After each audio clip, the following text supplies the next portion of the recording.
Hello, everyone, and welcome back to Hot News, Fun News. I'm Larry, and yeah, what do you think of my tie today? Uh, Actually, I've had this for a really long time. I got it when I visited my brother in Thailand, in Bangkok, and really excited to wear this one. Okay, so we've got some nice stories today to take a look at. So, why don't we jump into them? Excuse me. Okay, the first story here is predictions from the past in history about the year 2020. And these are all predictions that were all, in some ways, either radically wrong or maybe just a bit wrong, but all interesting in different ways. The first one, which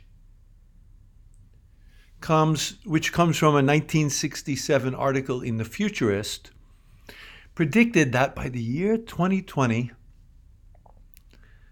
um, most of our housework, gardening, and driving would be done by apes. Apes by apes. I guess they had a lot of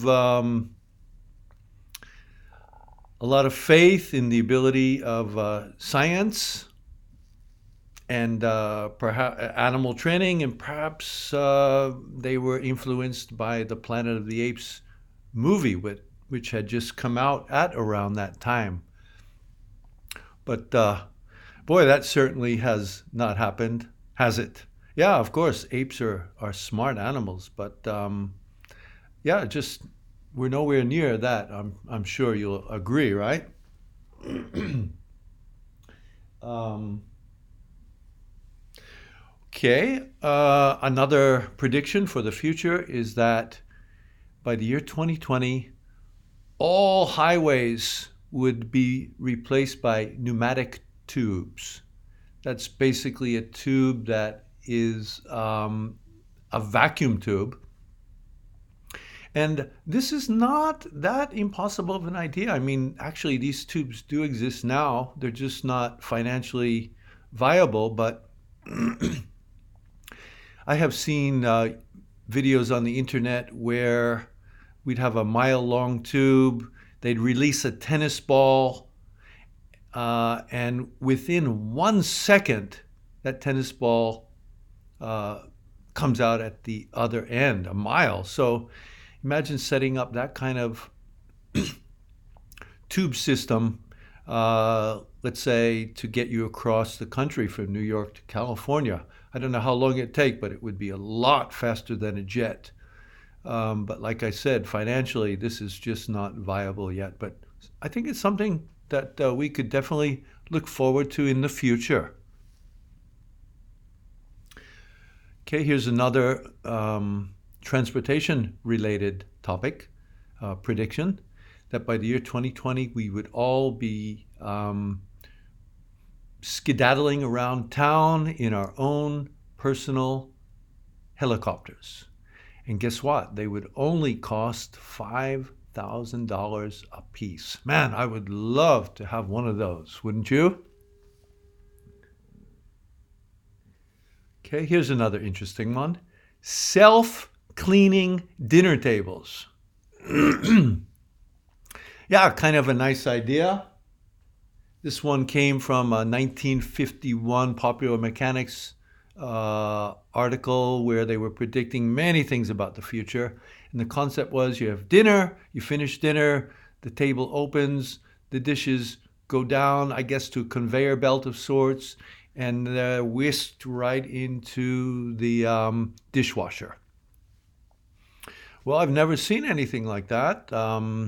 Maybe we'd all have to be pretty lazy to even want one of those, but it's really interesting, isn't it? Okay, health related. By the year 2020, Ray Kurzweil, I think that's how you pronounce his name, predicted that by the year 2020, we would all live to be 100 years old. I think he thought that with the way science and health was improving, that we'd get there sooner than we did. He also mentioned things like self-monitoring wristwatches, where we have a much clearer idea on a day-to-day basis, on an hour-by-hour basis of our condition, and it would help us make changes in our lifestyle that would help us reach that goal of 100. Yeah, I think this is something probably not that difficult for many people in the very near future to reach the age of 100. Of course, we'd all want to be healthy. Being 100 and unhealthy is not something we would look forward to at all, would we?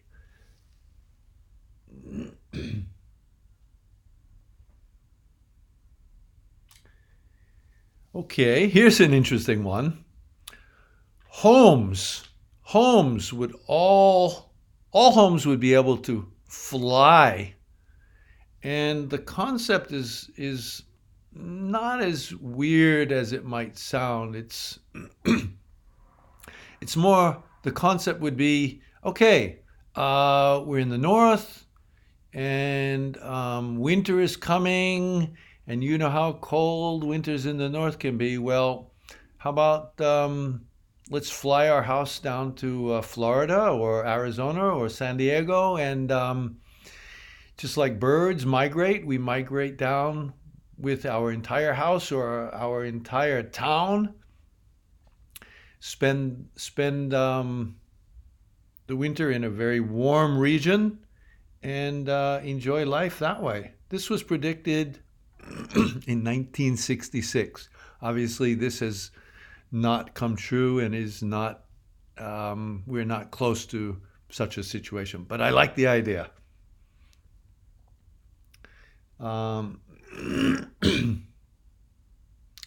Yeah, this one I thought was the funniest of all of them.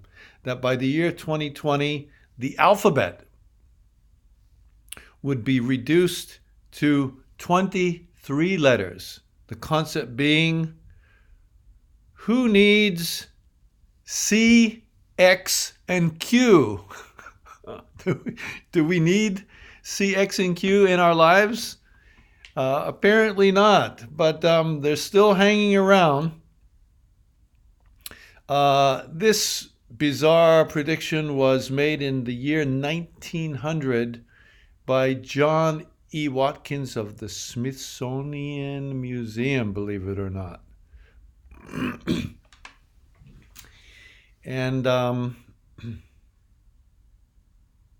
one final one here from the famous inventor Tesla. I think you've all heard of him maybe by now. This was made in 1937. Tesla predicted that by the year 2020, nobody would be ingesting anymore coffee, tea, and tobacco.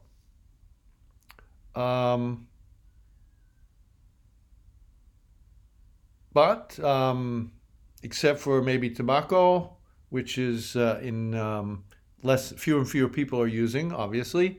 But I don't know, coffee and tea seem as popular as ever.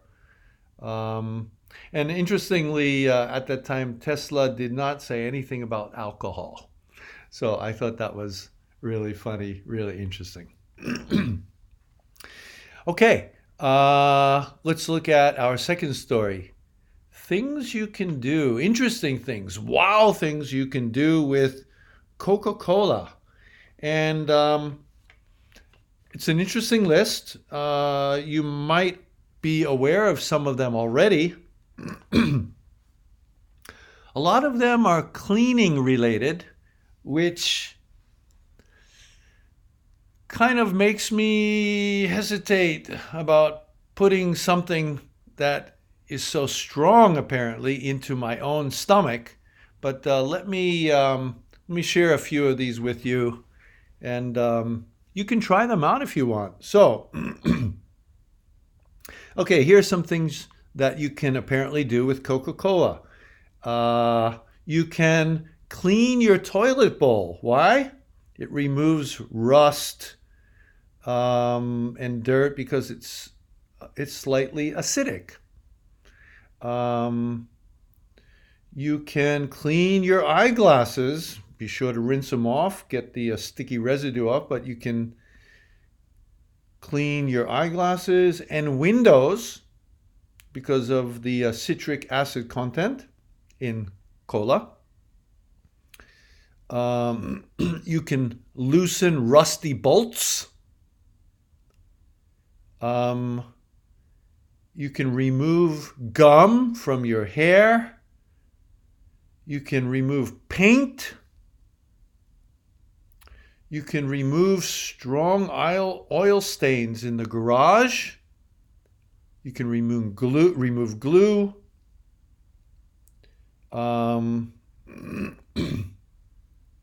So those are things that you can use cola for cleaning. And here's some others. Cooking. Apparently, Coca-Cola is great as to add to a barbecue sauce. So cooking. And apparently Coca-Cola is great for fertilizing some plants like begonias and azaleas. They love the caramel part of the drink. And health-wise, apparently you can use Coca-Cola to cure hiccups by gargling with it. It can be used to relieve headaches. And also, it can be used to reduce gassiness in beans. Wow. Like I said, though, the thing that made an impression on me there was the first few where Coca-Cola can be used for cleaning. Man, I don't know. It sounds pretty strong to me. And after hearing that, I would maybe not hesitate to use Coca-Cola for all those things that are recommended, but maybe less so now to drink it. What do you think? Yeah. Okay, let's go to our final story. Regional differences in pronunciations across the USA. You're probably aware of some of them, and most of these differences seem to be either east-west differences or north-south differences. But let's take a look at some of them. So, okay. The word bagel. I'm from the East Coast. I'm from New York. I say bagel, but apparently people in the Midwest say boggle. Is that true? I've never actually heard that, but it's apparently one of the big differences in regional pronunciations. Here's another one. You can see the picture there on the screen. Caramel. Yeah, that's what we say, caramel. But apparently Californians say caramel. Yeah, I've heard that, and I don't know where they get that from. It's obviously a 3-syllable word. I don't know how one syllable disappears. Here's another one. Syrup or syrup. Those are two ways of pronouncing that. Here's another one. Pajamas or pajamas. In the East Coast, pajamas. And in the Midwest, pajamas. I'm a pajamas guy myself. Okay. Location names. Nevada, Oregon, Oregon, New Orleans, Florida, Texas. What? I don't even know what that one is. I say Texas, but apparently people in Texas don't say Texas. I don't know what they say. um, well, here's an interesting one. In the words marry, Mary, and Mary are all pronounced the same in most parts of the US, but not on the East Coast, the New England area. In the New England area, they are all distinctly different, and for me, they are all quite different. But for most people, they all come out sounding the same. That's really interesting. Here we go. COT and CAUGHT. On the East Coast, they're very different. Cot and caught, but in other parts of the U.S., apparently they're pronounced the same. Envelope is another big common difference, and aunt and aunt. These are all also pretty common and well-known differences in regional pronunciations. I think it's really interesting. So, thanks for joining me, and I look forward to talking to you again soon. Thanks a lot. See you again.